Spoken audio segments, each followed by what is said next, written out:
Time for another review and ranking video. We're looking at the Pachycephalosaurus. This little fellow right here, an incredibly underrated dinosaur in the franchise, in my opinion. Seen only in The Lost World, substantially as a cameo in Jurassic World. Yeah. It would have been nice to see more of this guy at some point, but it seems like he's been phased out in favor of Stygimoloch.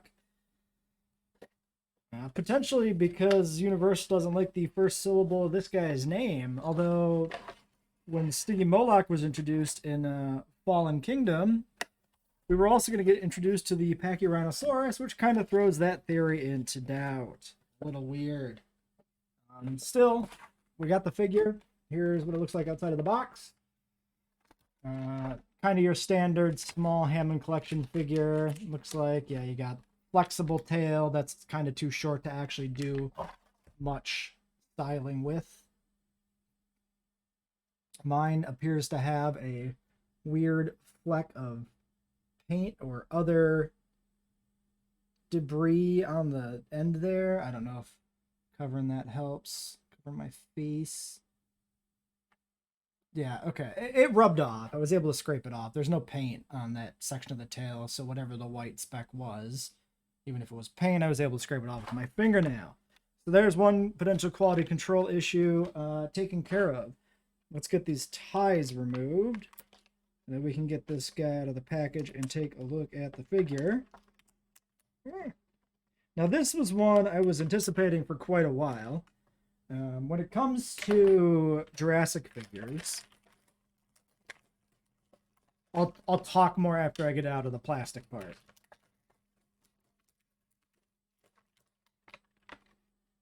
Oh, I missed some binds. Yes, okay. When it comes to Jurassic figures, I'm mostly interested in things from the films, and things from the original trilogy, particularly Jurassic Park and Lost World. So a lot of the recent releases and announcements don't do that much for me. Like, I didn't really care that much about Concavenator. Even though it's like film adjacent. I'm not saying I didn't like the Concavenator. You can look at the tier list and see that, you know, it's not like D tier or anything. But it, you know, it's not something that really excites me. Now, that's not true for everything that's not in the films. For instance, the Pachycephalosaurus figure coming up, that is an original JP species. You could see it on the DNA vial in the film. So that does interest me. I'm kind of excited about the Pachycephalosaurus. But Concavenator is not even cloned in universe. It's just a statue. The taxidermy thing is not true. So that one was especially not interesting. And then like the JP3 Raptors that come alongside the release wave that has the Pachycephalosaurus, those don't terribly interest me either, on account of being, one, retools of the existing Raptor sculpt, and two, being from JP3. Which isn't to say that it's a bad design in any way. It's just less interesting than, you know, a Tiger Stripe Raptor would be. Which is probably validated by the fact that or you can probably figure that out. Validated is the wrong word. You can probably figure that out based on the fact that you don't see the Amber Collection JP3 Raptors? I don't know if they did both. You don't see those on my tier list because I never bought them. I only bought the JP1 and JP2 Raptors. Yeah, we got the Pachycephalosaurus out of the packaging here. At a glance, let's get the tail in here first, actually. Let's evaluate the whole thing intact. How does this... So I'm not sure if this tail has an alignment. Like, I think I'm just being tricked by the plastic there, which has a very particular orientation. But it looks like the connection point on this one is just generic. Yeah, I think it just snaps in and it's fine. Okay. Twist that so the top is in the top. Okay. Yeah, so there we go. Pachycephalosaurus.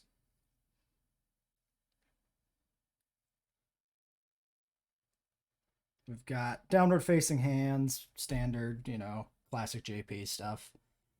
No wrist joints on this guy to readjust them like you can on some of the other figures to make them more actually like more realistic in terms of real life. But it's accurate in terms of the film, and so that's fine. Yeah, at a glance, the sculpt looks pretty good. We'll do some comparison to images, of course, and see if that holds up as much after that. Of course, the color scheme seems correct. A lighter colored dome, blue striping, kind of a brown base color. So yeah, not too much to say about that. He's got 5 fingers, 3 toes, and a dew claw. As far as I know, that's accurate. In terms of quality control issues, I see one small issue. The side of the jaw that was concealed in the packaging, the pink of the mouth, comes through there. Can you see that maybe in the video? Yeah, I think you can see it there. And that's not true of the other side, which is the side that was sticking out of the packaging. And the mouth was, I believe, the thing that I evaluated which one I picked off the shelf. How I evaluated which one I picked off the shelf is I picked the one up that had the mouth that looked better. Yeah. So it looks to me like the way the jaw is attached is slightly crooked. Now, this was a quality control issue we had with the concavenator, where the way the sail in the back was attached was crooked. This one is a little bit less noticeable, maybe, because you could see the seam around the mouth regardless of which side you're looking at. So I think if we just have it open like this, and you're not really going to notice it. So it's less of an egregious quality control issue than what the concavenator had. I think that one was, that was the kind of thing that, yeah, if I had seen one concavenator on the shelf and I could see that the sail was misaligned, I would not have bought it. I would have waited for a better quality figure. But that seems to be it. The little spot of paint on the tail scraped off. There's like a tiniest little flick of flash on the very tip of the tail. I'm sure that's something that can easily be scraped off here. So like these are not major quality control issues. Specks of paint is a pretty standard issue with the Hammond collection line from what I've seen. Like the T-Rex has like some specks on it, my T-Rex. Yeah, no fingernail paint. Toenails are painted, fingernails are not. But yeah. It seems good. Like there's a good amount of detail on the dome, like with the paint job, because it fades down into like this dark brown near the little hornlets on the back of the dome.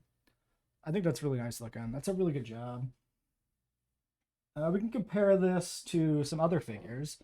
I've got the original Legacy Collection Pachycephalosaurus that Mattel did. And you could see quite a difference in terms of like body proportions, I would say.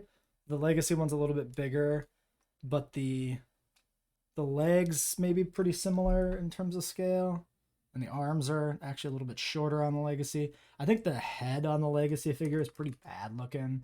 The new one's a lot better in terms of paint job and sculpt and proportions and everything. The neck is pretty crappy on the Legacy one too, I think. Tail length is actually a little longer, I would say, on the Legacy one, but it's a little bigger in general, so that's not really winning nothing. Yeah. The other one we can compare to is the Kenner Deluxe Pachycephalosaurus, which I'll also point out is the only figure I have. So all my Jurassic Park Kenner figures I got rid of when I was a teenager because I was a piece of shit. And I had to repurchase them from thrifting and like eBay lots. And this is the only figure I've gotten that actually has the skin flap with it, which is amusing to me. I think I have like one other skin flap that I don't have a figure for that came with a lot, which is weird. But yeah, I would say that in terms of the comparison to the Kenner figure, the head shape is pretty similar. Eye color is the same, actually. They both have kind of this orange eye.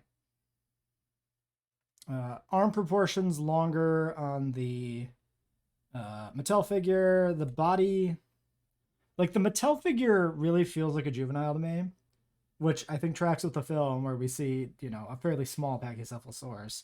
I believe Pachycephalosaurus should be about as tall as a man to like the shoulder or something. And the one in the film is only up to like hip size. Whereas this one feels like it has adult proportions, much more bulkier in terms of the body, I think. But yeah. I mean, they look good together. This looks like a good like adult juvenile pairing, which I like. I like when I can like kind of mix and match the toy lines. That's fun. Yeah, not too much to say about figure comparisons. The Kenner figure has paint all the way down the tail. Mattel doesn't, but this should be what you expect from Mattel at this point. They don't paint the ends of the tails ever. You just get this. You get a few stripes if you're lucky. If you're unlucky, you get fucking nothing. Yeah. So overall, pretty happy just in terms of the figure itself. Let's compare to some art, some screenshots and stuff like that. So we've got, let me pull this up here so I can see where things are. We've got this shot from the film. Now, the Pachycephalosaurus in the film, I haven't rewatched the film or anything for this, and I'm trying to think back. And I think it's mostly CG, like in the roundup scene. I think there's some shots of the practical effect when it's clamped in the capture gear, and probably I think you see it again in the hunter camp when their dinosaurs are released. I think you see one of them in a cage, and that's probably a practical effect too. So here, let me get the little outline out of the way. We're seeing the CG model, and it's a little blurry. I feel like this was a problem with, I guess, the roundup scene, which is maybe direct sunlight, dusty environment that makes the CG look a little blurry sometimes. Not like awful or anything, but it makes some of the finer details in a still image, they don't feel like they pop as much. But looking at this image, it's hard to check any of the finer details, but the overall look looks pretty good. I believe the eye is probably orange here. I could see the blue stripe on the face, the white of the dome. You could see that on the side of the body. It looks like the blue stripes come down to about halfway down the torso, which is not true for the figure. The blue stripes kind of stop like after 1/3 the length of the torso. And it looks to me like there's blue on the front of the upper leg here, which is not present on the figure at all. There's just a splotch of blue on the side instead of the front. Hard to say, though, just looking at that. We've got another shot here of the face. So in this one, I'd say that you can definitely say that the eye is orange. You could see that the blue on the face should continue like down underneath the jaw almost, which it doesn't do on the figure. So on the figure here, it slopes backwards towards the neck, and it should slope downwards under the jaw, like it's being wrapped underneath like a U shape almost. Although in the image, it doesn't look like it actually continues underneath the jaw, but yeah. Pretty minor issue. Like, that's also something you could attribute to individual variation. Like, I would believe that a Pachycephalosaurus with this facial striping and the Pachycephalosaurus with the facial striping you can see over here from the film, I could believe that those are two individual members of a herd of Pachycephalosaurs. So that's the kind of like little details that don't bother me so much. Like, stripe orientation could be an individual thing. We can see there's blue on the neck. There's blue on the neck on the figure. I don't think we can say much more about it beyond the fact that it is present there. Not much else to bring up off of this one. You can see maybe that the hornlets are dark. There's kind of double row of horns, which is a little ambiguous on the figure, but I would say that's a double row, more or less. Yeah, like on the back of the skull, maybe it looks more like a double row. Now, this is the best image we really have of the Pachycephalosaurus, and this is behind the scenes promotional stuff. There's these great like panorama shots from the Lost World. This is one of them that show a lot of the practical dinosaur effects in like nice direct lighting and these like jungle settings. You can even see the Ralph animatronic from 93 Jurassic Park. It was just never used. It was integrated into the Lost World instead, right next to these Pachycephalosaurs. And this is just the best shot we have of looking at them. So looking at this one, You could see again the blue underneath the eye. Um, Comes down to wrap underneath the jaw, but it stops before it actually goes underneath. Blue on the neck. You could see that there's blue on the arm, so that's completely absent on the Mattel figure. The arm is basically unpainted entirely. Um, the fingers look good. These stubby little weird raccoon hands or human hands. This one actually looks like the blue striping doesn't go down halfway, but I think that's because of the underbelly here. It's turned towards us, right? Like it's not side on. It's we're looking a little bit up at it.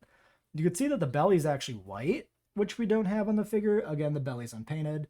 Actually, no, I take it back. There is white on the belly. I just you don't see it much from the side, but if you look directly at it, you can see that underneath the arms, there's actually white paint here coming down from the neck. It doesn't go all the way down underneath the legs where it should, but honestly impressed that it's even there. Yeah, huh, okay. Beak is black, that looks good. Proportions look pretty good. You can even see that there's like a bigger kind of nose horn on the Pachycephalosaurus, which is present on this one.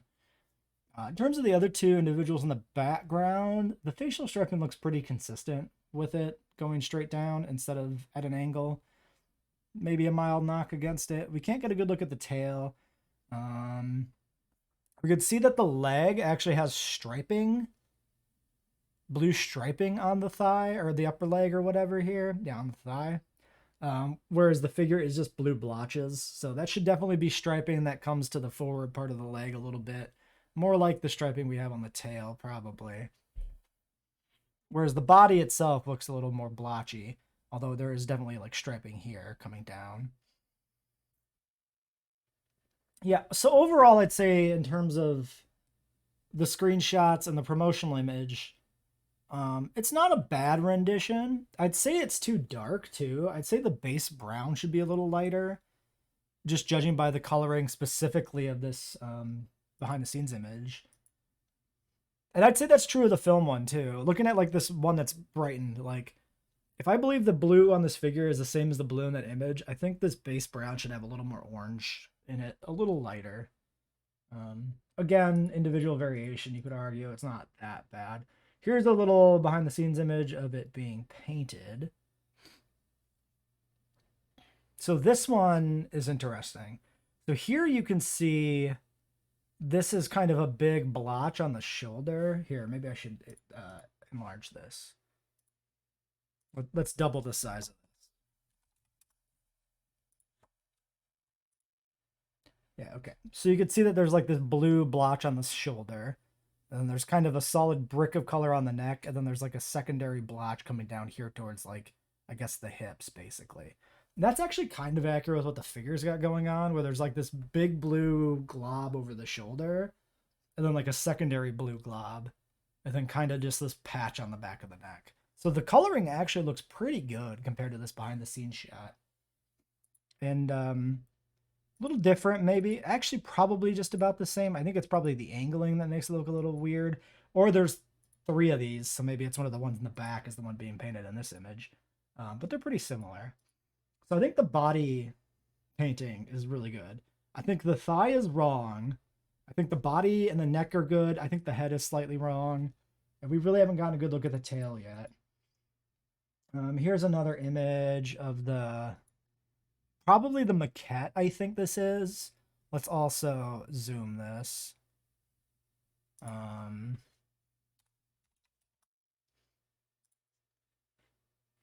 Yeah, makes it a bit blurry, but we can still get the overall look here. So we can see 3 splayed toes. And the toes on the figure are very close together, kind of standard like theropod style feet. Not a theropod. This is a marginocephalian, I believe is what you say, related to ceratopsians. It's like the overarching group of ceratopsians and pachycephalosaurs. Fingers are really splayed and less hand-like, which makes them look a lot more like the Kenner figure, which makes sense. This is probably based off of this maquette directly, which is probably why the toes are more splayed and why the fingers have this like gremlin splayed finger look to them. A lot of the Kenner figures, at least some of the Kenner figures, were based off of the actual maquettes, like the Red Rex is the original T-Rex maquette from the first film. This one I'm just guessing is based off the maquette. I can't validate that, but the figure, the toes and fingers look a lot similar on the Kenner figure to this. And that's not true for this figure. But those are pretty minor. Can't really get a good look at the colorization here. We can see the tail looks like it's probably got blue on the tip. You could see from the background image of the concept art, which I should have added to this thing here to look at. Definitely striping all down the tail, and the striping is much less obvious in the body, which is, again, supported by the Kenner figure, which has blue striping all the way down the tail, and the tip is blue. So I think the Kenner figure's tail is what it should look like. I think the striping should be very explicit on the tail and only on the tail. Oh, yeah, and the Kenner figure has the correct thing where the stripe on the face is wrapping underneath the head instead of sloping backwards towards the neck, which is cool. So yeah, I think the Kenner figure is more accurate, which is not surprising necessarily. It's kind of a mixed bag for accuracy between Hammond Collection and Kenner. Sometimes Kenner hits it out of the park. Well, Kenner generally hits it out of the park, but sometimes it hits out of the park without being accurate. It's just a good looking figure. In terms of accuracy, it can be a mixed bag. You get things like the Gallimimus figure from the original Jurassic Park toy line that are based on concept art and not the actual film creatures, and things like that. But yeah. So yeah, Kenner wins the accuracy for paint job. Yeah, here's another look at it. You can see the double. Yeah, so basically, yep, Kenner figure again. 2 stripes on the thigh from the blue blotch. Looks like what it actually is in the paint job for the actual creature here. So basically 2 swooping stripes towards the front of the thigh. Not present for some reason. We got this little blue splotch kind of above the knee here, which is a weird choice. Yeah, you can see again blue on the forearms. That's not present in the Mattel figure. Yeah. And it looks like the body of this one has kind of more of like 3 stripes almost. But that seems like it might be different between different versions of the paint job here. Different, if there's 3 practical Pachycephalosauruses, since there were 3 in that jungle shot, then they are probably individually painted by hand, and they probably do look slightly different. So that can be attributed to variation, I suppose. Again, we can't get a good look at the tail, but we can definitely see that there's like 3 blue stripes here. So I'm going to go with, yes, the tail should be striped the entire length. And lastly, we got this is a Stan Winston maquette that you can buy. Probably our best look at the overall body colorization, and definitely the tail. Again, Kenner has it correct with the multiple blue stripes ending in like a extended blue section on the very tip of the tail. Completely missing from the figure. Yeah, standard Mattel stuff. The feet are too big. Not surprising either. The arms are definitely too long on this guy. The arms should be smaller. Like, if I were to take this and put it in roughly the same pose, yeah. Yeah, I would say the arms are, it's actually not as long as we might think it would be. I think I'm tricked by not having it in this kind of kangaroo pose initially. Which also, I should say, with the position of the tail on this figure, it really doesn't work well with a kangaroo pose. Like you can bend the tail, of course, into that more. Which maybe you can make that work. That's not that bad. We're kind of getting there. Yeah, I can kind of see it. You could do the kangaroo pose. Feet are too big. Arms are actually. I think it's not so much that the arms are too long; it's that the hands are too big, which is again probably concessions made for toys. At a glance, tail length to body length looks pretty good actually for this maquette. Body is about the same to like what I'm looking at on the screen. The neck is too long. The neck is actually too long by about 50%, I would say. Then the tail is just about right. Yeah. It's actually pretty good proportions, ignoring the feet and the hands and the neck. So that's good. That's not bad at all. So yeah, I think that's enough analysis here. I think we got a pretty good idea of like the flaws of the figure, which like most Mattel figures is paint job and then feet and hands. Um, yeah, I think overall this is a pretty good one.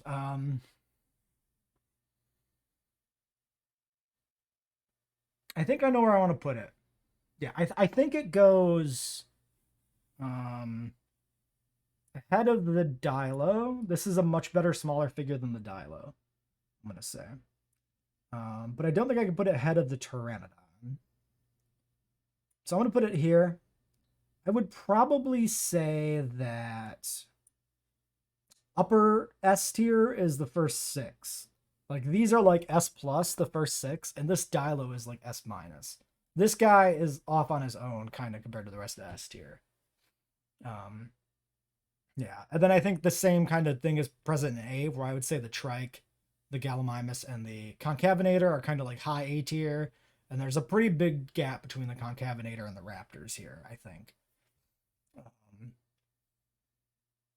And that's not really true for B tier because B tier's only got 2 things in it. But yeah, I would say that's the situation we find ourselves in.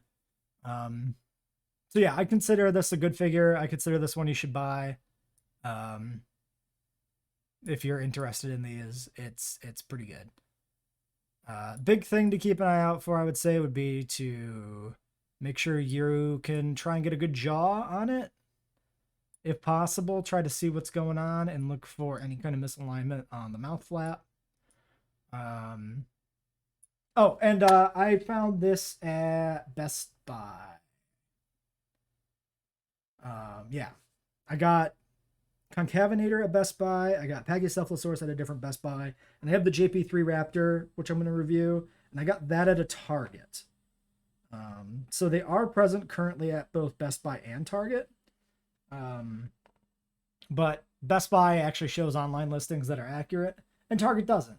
Target just says, hey, you want to pre-order this figure? And then you go to the store and it's just on the shelves, which is preposterous. So if you're doing online reconnaissance to figure out where to go, check Best Buy. And if you're just going to go to stores and look, you can check Target. And I think that's all I have to say about this figure right now. So yeah, until the next ranking video.